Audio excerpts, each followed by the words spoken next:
જૂનાગઢ જિલ્લાના કેશોદ તાલુકામાંથી એક મોટી કાર્યવાહી હાથ ધરાઈ છે।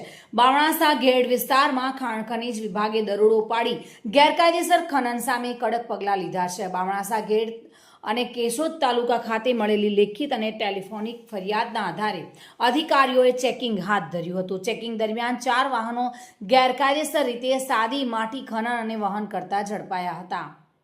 આ તમામ વાહનોને સ્થળ પરથી જ કબજે લઈને સીઝ કરવામાં આવ્યા છે। મુદ્દામાલની અંદાજિત કિંમત આશરે 30 લાખ રૂપિયા હોવાનું સામે આવ્યું છે।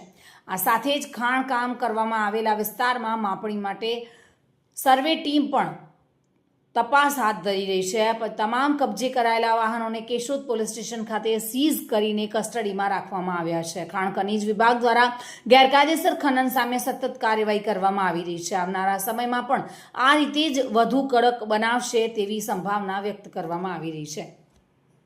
મધુ રાવલિયા સાથે bureau report, today Gujarati news.